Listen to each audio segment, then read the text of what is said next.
Hello, my name is Sylvie, and welcome back to episode 2 of What They Don't Tell You. Today I have a special guest, my sister-in-law, Audrey. I wanted to welcome her and have her share her experience on motherhood, and I really wanted this episode to be focused on how important it is for mothers to understand that giving birth in a hospital is very important and crucial for the safety of your child and the safety of the mother as well. Whether you want to take an epidural, whether you want to give birth naturally, whether you want to give birth in a body of water, they do offer bathtubs for water birth. Obviously, you don't have to take an epidural if you don't want to. And being in the safety of a hospital is so important. So I wanted to introduce Audrey and have her share her experiences. She had 2 C-sections, and that wouldn't have been possible if you weren't in a hospital. So what happened the first time around? I'll start off by saying that everyone has their own birth story. However, your baby did come out. I believe that every experience is different. So when it comes to my experience, my kids love to make an entrance. So I had 2 emergency C-sections. My first C-section, I went in because I was having contractions. I was at 39 weeks. I was on the right route. And when I got there, I thought I was having crazy contractions, but when they started monitoring my contractions, they saw that it wasn't. It was something internal that was going on. I stayed there all day until they finally gave me the epidural. Not once did they even mention the word C-section. The doctors gave me the epidural and told me, this was at midnight, they told me we'll be back in a couple hours, we'll do the natural birth, you're already dilated at 5 or 6, we'll be back, whatever. Meanwhile, me and my husband fall asleep. They wake me up an hour later, and the first thing I see is my doctor. And I was so confused because he told me I'm coming home and I'll be back at 5 a.m. So I'm like, what are you doing here? He's like, I'm so sorry, but we're going into an emergency C-section. We believe your daughter has the umbilical cord around her throat and that, God forbid, she won't make it in a natural birth. We need to go in now. So it was during COVID. So coming from a very traditional Moroccan family, imagine calling your mom at 3 a.m. telling her mom, don't panic, I'm going into a C-section. And no one even knew it was an option. Thankfully, the doctors were here. They knew what they were doing. And in my head, it didn't matter how the baby was coming out. I just was scared for my child. And in a sense, it was a little bit traumatic because I didn't have the right epidural, because they say that there's 2 different epidurals to get when you have a C-section and a natural birth. So you were being prepped for a natural birth. Your baby was head down and you were dilating. And if you were at home, God forbid. Thankfully, I went into the C-section and I was hysterically crying the whole time because I wasn't mentally prepared at all. So when I went into the C-section, I was crying. I basically felt everything because at that point, the epidural had worn off. It had been 3 or 4 hours. So I was so hysterical that even when the baby came out and they wanted to put her on me, I was in such a panic mode that I couldn't even look at her, and they put me to sleep for 2 hours. It was really the craziest experience. But how did she come out? She came out blue. Thankfully, she cried right away. She didn't have to go to the ICU or anything like that, but she did have the umbilical cord. But I'm a very positive person, so I forgot all of that the minute I saw her, and the minute I woke up and I saw her, it was the most beautiful experience. But so second time around, I also had an emergency C-section. Basically, I waited a good 1.5 years before getting pregnant again because I really wanted to put all the chance on my side to have a VBAC. So I switched doctors because the office that I was at didn't offer VBACs. And I went to a special doctor. He's a high-risk doctor. He's called Dr. Aronson. He's really great. I completely recommend him. And so throughout my whole pregnancy, we were really prepping for a VBAC. It got to 32 weeks, and so in my head, I was it's impossible I'm having another C-section. I had everything to have. It was I just didn't have, basically she had the umbilical cord. There was no reason for me to really have a C-section besides for that. So the whole time, the whole pregnancy, I was so excited, whatever. We get to 32 weeks, and they were like, listen, we do need to mention it to you. He still hasn't turned. He's considered breech as of now, but you are still very early on. So that was the first time I heard something at 32 weeks. I'm like, okay, it's still so early. Everyone was like, it's impossible. The baby's going to turn. 32 weeks, 33 weeks, 34 weeks, the baby still hasn't turned. And what were you doing? I went to see an acupuncturist, And it was so funny because the acupuncturist was like literally believed that he was God. Like he was like, the baby will turn. And I'm like, okay, like you're making me really believe it. I believe it because you're making me believe it. And so I went to see him a couple times, and then we got to 36 weeks, and the baby still hadn't turned. So at that point, it was a 90% chance that I was going to have a C-section. But why did they not take the option of physically turning the baby? So when you have a C-section, for example, this was my second pregnancy, my second birth. So when you already had a C-section, because your placenta and your organs are in place properly as of someone who did a vaginal delivery, they aren't allowed to physically turn the baby. So like if it was someone like you who had 3 natural births, if your third pregnancy was breached, they would be able to physically turn it. Which is a very painful procedure anyways. Okay. So at 36 weeks, they schedule my C-section date. And so in my head, I'm like, okay, I'm having a C-section. Meanwhile, a week later, there was a horrible thing that happened in Israel. Over 1,400 people died in the festival, and I'm from Israel. I lived there for 10 years. So really it had like a huge impact on me emotionally. So at 37 weeks is when everything happened, and I was really down. I was home. And then I wake up at 37 and a half weeks on a Wednesday night at midnight to go pee. And as I'm walking back, I'm like dripping pee, and I'm like, this is so weird. So I run back to the bathroom. I get up again, and I'm just like, it's not stopping. But you think like it's in the movies. You think you're just gonna have like a puddle of water. Your water broke, but that's not what it is in real life. So I didn't know what was going on. So I called my doctor, and because I was early, it was like impossible that it was that. And also I was half asleep because I woke up in the middle of the night. We ran to the hospital. At that point, I got there. I was drenched as if I just got out of the shower. But when I got to the hospital, right away they monitored me, and they saw I was only dilated at 1 and that the baby was still breech. So At this point, you need a C-section and you're dilating. you're supposed to do a C-section a week before your due date. So I was scheduled for 39 weeks, and at this point I'm 37 weeks. So this is 1 a.m. I get to the hospital. I'm only dilated at 1. So they call the doctor. They're like, listen, she's only 1. Like, let's do the C-section at 6 a.m. because my baby was still breech. 20 minutes later, I see 40 doctors in my room. They couldn't find a heartbeat. They were freaking out. They were telling me, like, Audrey, like, we need to go in right now. Your doctor won't be here in time. I start crying. And the only thing that was important to me is to not feel the pain from last time. So I told them, I was like, do whatever you have to do. Just give me the epidural, right? And, like, put me to sleep if you don't have time. Thankfully, they were able to find a heartbeat. They gave me the epidural. My doctor, I was praying for him to get there in time. He got there at the exact time that they were, like, moving me in. And I have to say that my experience was very different C-section wise. Like my scar, my healing, he really like took charge, and it was amazing. But they say every other C-section you have, like every extra C-section gets more painful. But for me, mentally, it was much easier because I knew what was yet to come. Like I woke up, I knew I wouldn't be able to walk for like a day. I knew that I would have like you get like gas in your stomach because like air came in.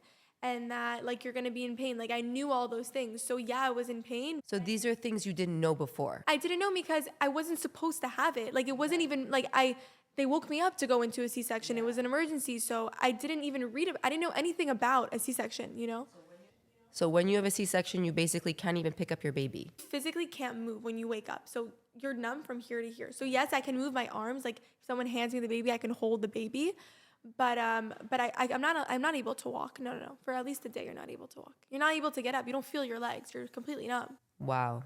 Something that they don't tell you when it comes to breastfeeding, when you have a C-section, it is very painful because anything that pulls against your scar really hurts. So like literally sneezing, coughing, moving, anything that gets you to do something is painful. So especially when you breastfeed and put your baby on your boob, and pulls, and like the baby's pulling, so it pulls against your scar. It is very painful. If you're able to be strong enough and pull through the pain, it is the most beautiful experience. I love breastfeeding. I think that it gives me a second to just like, I'm a mom of 2, so now with my second child to just like take it down a notch. Like I was out, like I went to do things with my daughter, like it gives me a second to just sit down and spend time with my child. Thankfully I have help at home. Like when this person is there, like I am taking care of my child, but she's there. I'm doing other things around the house. I have a toddler to take care of, so I'm just gonna be like, here, give the baby a bottle, give the baby this. So the fact that I'm still breastfeeding, it gives me a chance to do like, you know what? I'm gonna go into the room and take this hour with my baby. When you breastfeed, they forget to tell you that you have contractions because your uterus is now shrinking. So whether you had a C-section or whether you just had a natural birth, the contractions that you had before, you're still having while you breastfeed for those first 2-3 days. It's crazy. And if they say it helps shrink the uterus, and then if you don't breastfeed, you have no way of helping to shrink that uterus. It takes a lot longer to do that. So that's kind of crazy too. Funny that you say that, because last week I was actually talking to someone. She asked me if I was breastfeeding, and I told her yes. She's like, I never breastfed my 3 kids because she gave birth in France. And something that people don't tell you, that the nurses I feel like are missing, is that it is painful in the beginning. Like, don't get me wrong, it hurts. Like, it does hurt. Everything hurts. No, but it hurts when the baby is pulling. But if they were to like prep you and tell you it hurts, like pull through the pain, because then it obviously doesn't hurt anymore. She was crying the first time she put the baby on her boob, and the nurse was like, oh, if you're in that much pain, just don't do it. So she didn't end up breastfeeding, but she said no one told me. She's like, if someone would have told me, then I might have breastfed. So I feel like that's something that the nurses don't really help you with. Yeah, you're extra sensitive in the beginning, and your nipples kind of hurt a little bit, and yeah, they might bleed. It is a bit painful if the baby doesn't latch properly. Sometimes there are babies that get tongue-tied. You need to go to the pediatrician, and they have the thing under their tongue needs to be cut in order to help breastfeed, in order to help drink a bottle, in order to help a lot of things. And those are things you don't find out until the baby is actually out of the womb and born. I even had an experience where the nurse at my hospital, she told me there's a midwife house right across the street, and the amount of babies, unfortunately, that don't make it to the hospital. The midwife house, birthing house, is across the street from this hospital. They don't make it. They're not even 5 minutes away, and the babies end up passing away. It is very scary. It is very traumatizing. And it is the last thing I wish upon anyone. And I wanted to raise awareness to just put yourself in a hospital.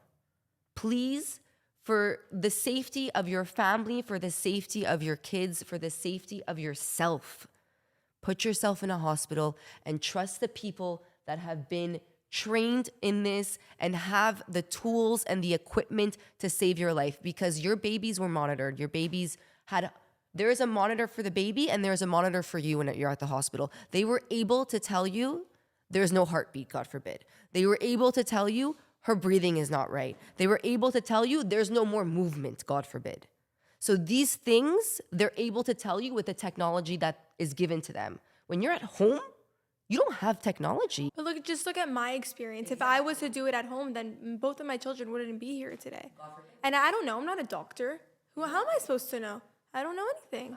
So on a bit of a happier note, what did you pack second time around that you for sure overpacked first time? So thankfully, I overpacked because I had a C-section and it wasn't planned. So even my sister, when I was planning my bag, she was like, you're packing so much, you're going to be there for a day.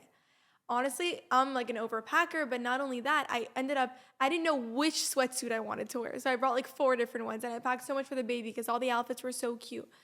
And thankfully I did, because I ended up being there for 4 or 5 days, because I got there at 6 a.m. The C-section ended up having the next day, and then you have to stay for 3 nights. So I was literally there from like Saturday till I think they let me go Wednesday night. So for my daughter, my whole suitcase was pink. I'm the type of person that I go with what I'm having. I obviously everything that you need. If this time around, I made sure to pack like C-section underwear. Also, when you have a C-section, you don't bleed as much as a natural birth. You don't bleed at all, really. So like they're literally putting like these boxer diapers on you, but I didn't need that. I literally just put like a pad on, and that's how much blood I had, like barely anything. They came into my room, they were like, are you the mom? I was in my pink sweatsuit and like You already changed. Good for you. I put my makeup on. It's like the way you look is the way you're gonna feel. So you just had to you just gave birth, so you want to feel good. And I was there for so long. People are gonna make fun of me, but my husband went home to get some clothes, and I was so bored because they had the baby. They were being nice, whatever. I was like, can you bring my curling iron? I love it. And I had a whole photo shoot at the hospital. I had matching pajamas. The French brand, it's a Petit Bateau. They do matching like mommy and baby pajamas. So for my daughter, I did like the red hearts, and then for my son, I did the blue hearts. Very cute, very cute.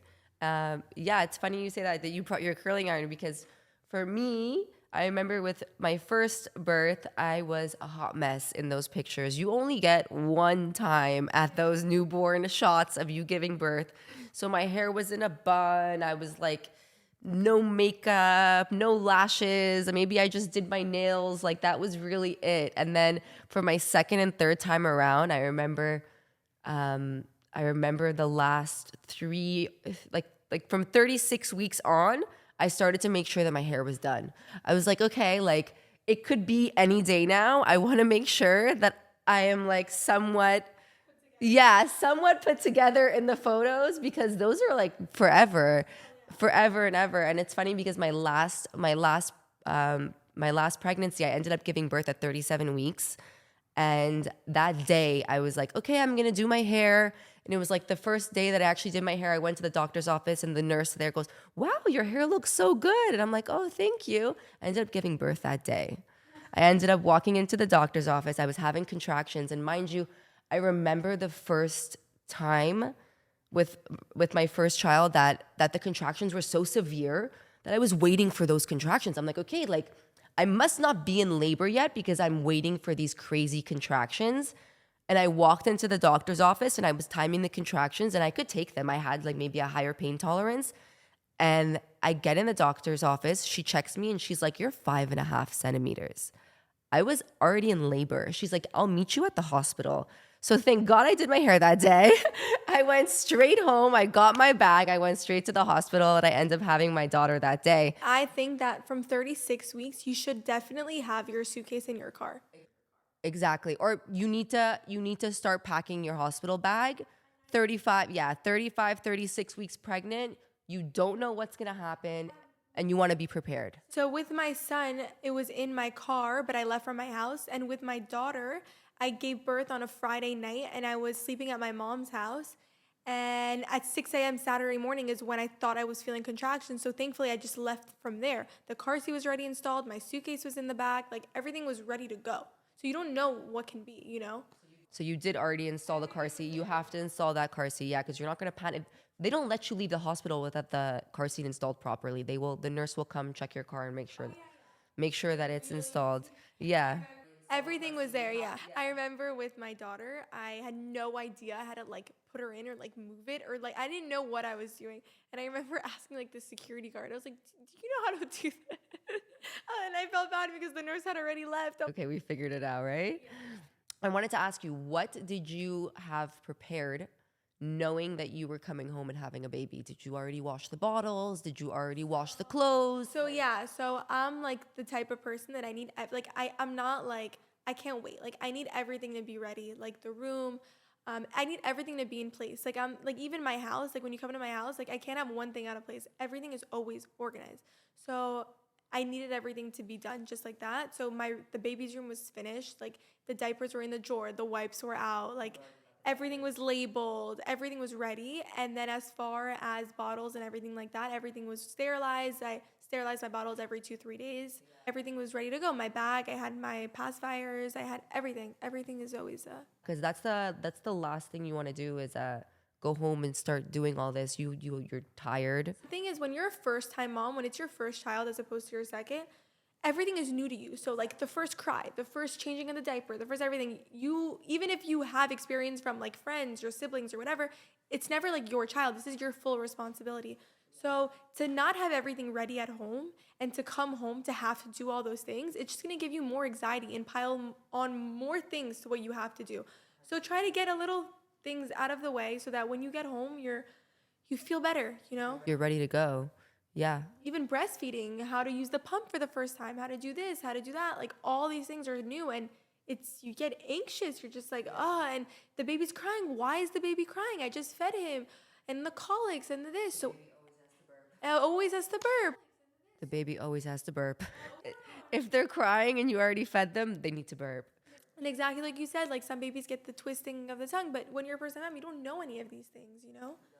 So do what you can before the baby's born. That's all I have to say. They call it nesting for a reason. They really, you really need to make sure everything is good. And for me, when I gave birth the second time around, I gave birth 10 days early and I was not prepared. And I really thought, because for my first child, I went full term. I got induced. I went to 40 weeks exact. So in my head, I'm like, there's no way I'm ever going to give birth early. Like I never thought that. So I already had a baby at home. I was pregnant. I was lazy. Like, yes, I washed the clothes.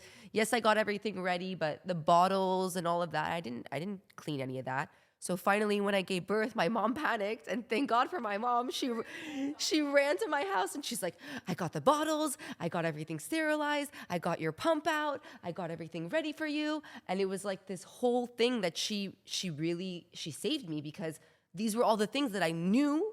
This wasn't my first time. I knew I needed them ready, but I really wasn't thinking that I was giving birth that early. I ended up actually going to dinner with, it was COVID, and I ended up going to Houston's with my husband that night.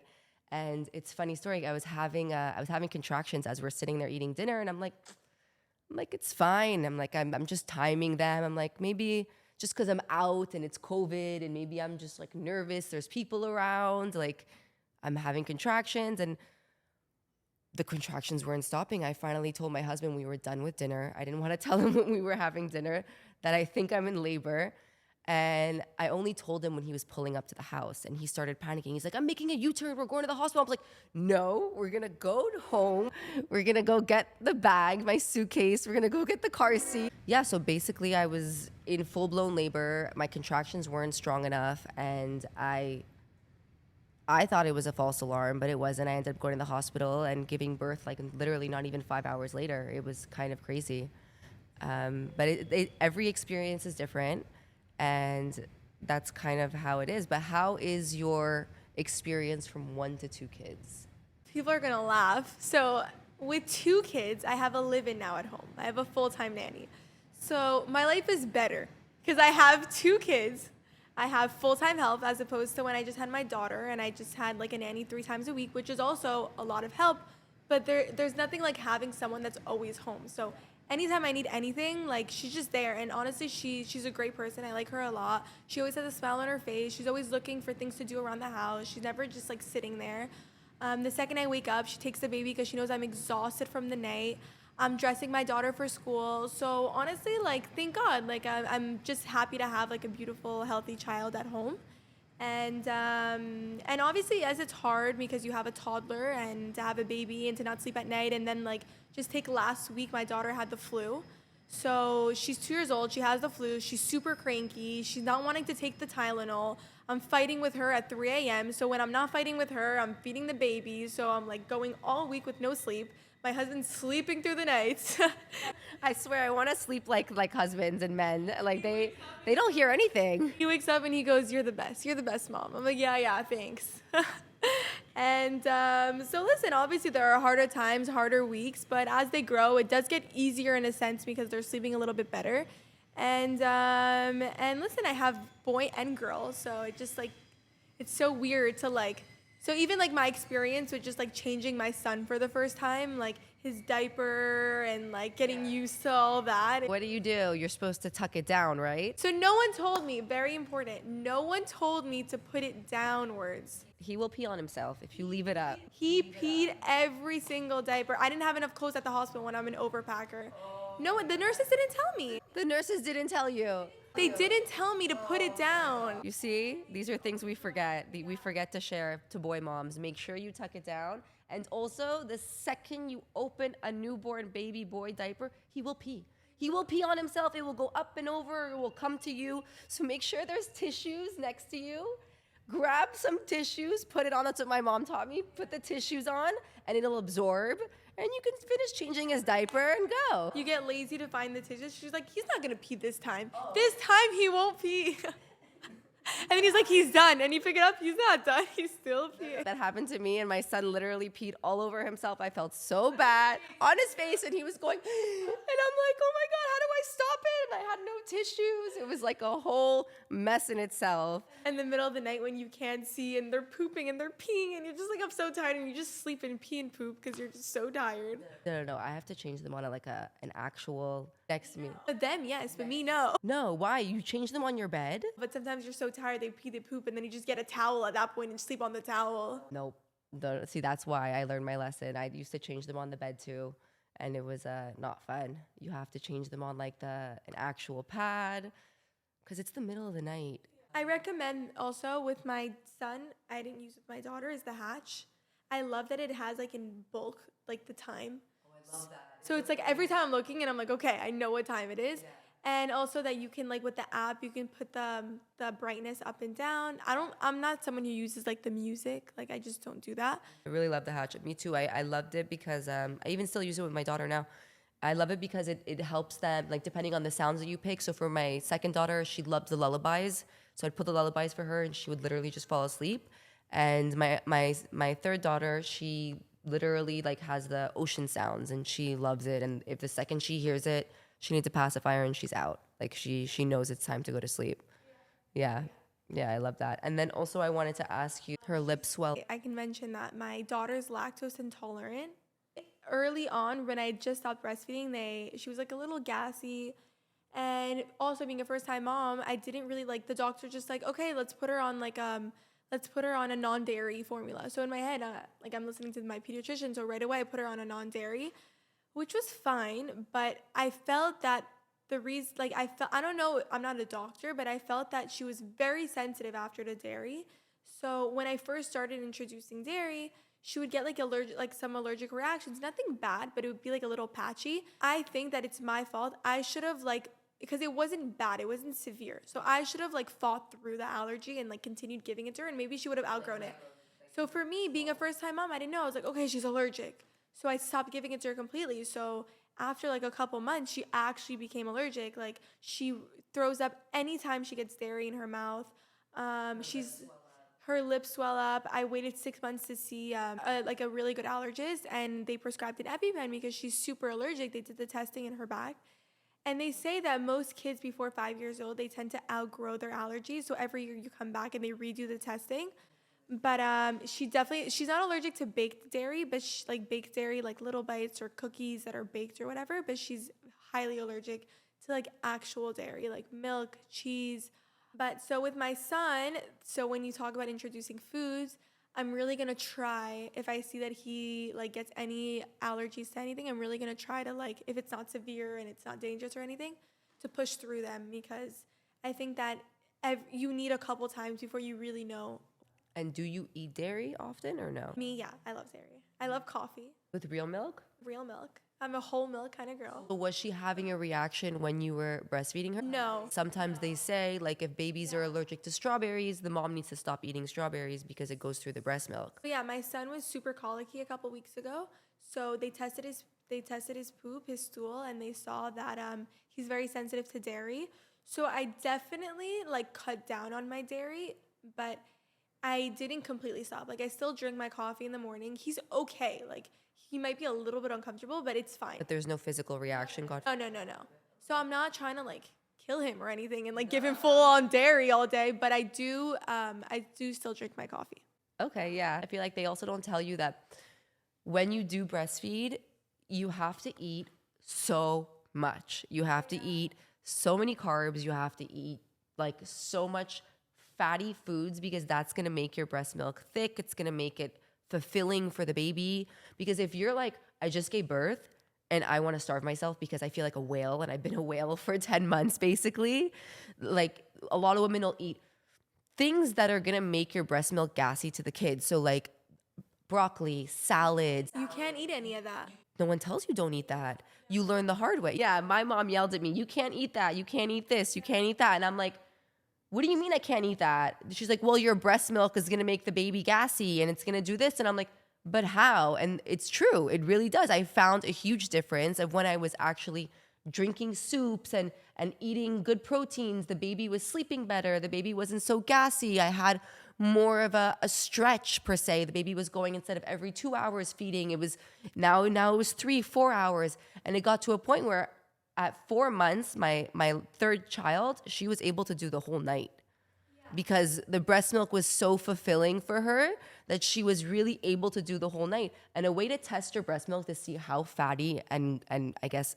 healthy or fulfilling it will be is pump, put it in the fridge, let it sit there overnight, and you will literally see a fat layer at the top come out. You're supposed to shake it obviously after, but you will literally see that layer. If you don't have a foggy, thick layer at the top, you need to up your intake. So I felt when it comes to dieting, I felt a little bit differently because I'm the type of person I don't eat that much. So like if I wasn't breastfeeding, I probably would have like been on that super crazy diet and then like eat that small meal or whatever. But that's not what's gonna make you lose weight. So now breastfeeding, you're burning so many calories, and not only that, I feel bad not eating. So I'm gonna eat like I'll eat like okay, not really like a salad, but I'm gonna eat like a chicken soup, which is like you're gonna lose weight with a chicken soup. Or for dinner, I'm gonna eat like a piece of salmon with vegetables, which is like diet food. I'll wake up in the morning and have like 2 hard-boiled eggs with I don't know, like cottage cheese or whatever. So I felt that I lost weight much easier and much quicker. Yeah, it's funny for me. I didn't lose weight until I stopped breastfeeding. Everyone's like, okay, keep breastfeeding. You're going to lose weight. I was like, yeah, no, it didn't work out for me. I breastfed every single time. I literally gained almost 50 to 60 pounds every pregnancy, which is wild. And I only lost like 20 or 30 pounds until I stopped breastfeeding. And then I was able to kind of lose the rest. So that's everyone's different. Some women, they say keep breastfeeding, it'll make you lose weight, but I'm not in it to lose the weight. I'm in it to like feed my baby and make sure that they're good, because I feel like there's such a stigma on, okay, I gave birth, I have to be that skinny mom with the newborn. And it's like that's really not what it's about. If you want to breastfeed, you have to kind of make it a journey for you and your baby, and really do it wholeheartedly and do it properly, honestly. It's a beautiful experience, and honestly, like everyone has their own experience when it comes to breastfeeding because it's not easy. Some people have like multiple kids. Like I said, like if you have 2 3 kids and you're breastfeeding, like you really need to like take it down a notch because you need to sit down and breastfeed, and like you're on the go and you have so many other things to do. So sometimes it is very hard. It is not an easy process, but it's definitely a beautiful process. You give such beautiful, yeah, but you give like such amazing nutrients. Well, something that you had taught me, which I do today, is that I remember because we had our second child at the same time, like my first and your second. No, your third and my first. And I was telling you I'm exhausted. The breastfeeding, putting them on my boob at night. You were like, Audrey, pump a bottle. So the 3 a.m. bottle, you're giving a bottle. It's gonna take you 10 15 minutes, and then you're good. As opposed to like breastfeeding for like 30 minutes each boob, and you don't know how much they ate, and they're still hungry. So the process is like 2 hours. And then when I learned that, like my life changed. I was able to get 4 or 5 hours of sleep like in a row. Is like, you know? Basically, yeah, what I told her was you need to pump and give the baby a bottle before, like that. Let's say the baby's going to sleep at 7. Give them a bottle of your breast milk. Don't breastfeed them because they're exhausted. They're going to fall asleep. Maybe they only had an ounce and they needed 5. You're not going to know that. You don't know how much they're eating. So I told her, pump, fill the bottle, make sure they finish that whole bottle, and then you have a stretch. And me, if I went to bed at, let's say, 10 o'clock, I don't want to miss that feeding. I'm not going to wake up the baby. So I would pump again, and then I would have a bottle even for the middle of the night. So the pumping for me was kind of for nighttime, so that I kind of guaranteed the sleep for the baby. And then that 3 4 a.m. feeding, if I was super engorged, I would just breastfeed myself and call it a day. It's almost the morning at that point. So also when you do both, for people who do bottle feed and pump and breastfeed, whatever, it's also important to say that don't do too many bottles consistently, because at one point, I remember with my first, I went like literally 24 hours, and they're not going to latch anymore because they're only going to want a bottle. It's not that they're not going to latch. The bottle's easier. They don't want to latch. Babies are so smart. Like they're newborn, but they're geniuses. They're like, oh, you gave me a bottle and it just poured into my mouth. Why would I have to work for it? Like you want me to work for this? Like if I cry hard enough, you're gonna give me a bottle. It's like, no, you need to make them latch. And also for my son, he didn't latch for 2 weeks. My mom forced me. She's like, you're gonna get him to latch. You're gonna get him to latch. She would make me pump. And then there was Medela makes like a nipple shield that turns your boob basically into a bottle.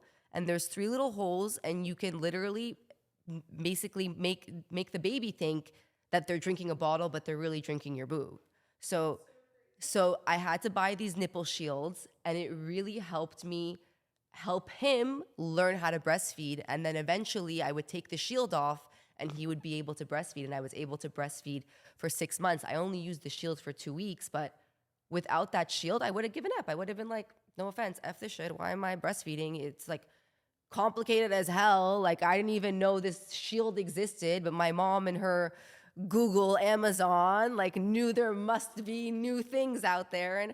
And it really helped me, and it really made such a big difference, and it really helped my first experience. But I wanted to thank you, Audrey, for everything. And Thank you for having me. thank you for sharing your experience and raising awareness to how important it is to be in a hospital and everything you shared with us. I really appreciate it. Thank you to all the listeners, and hope to see you guys soon.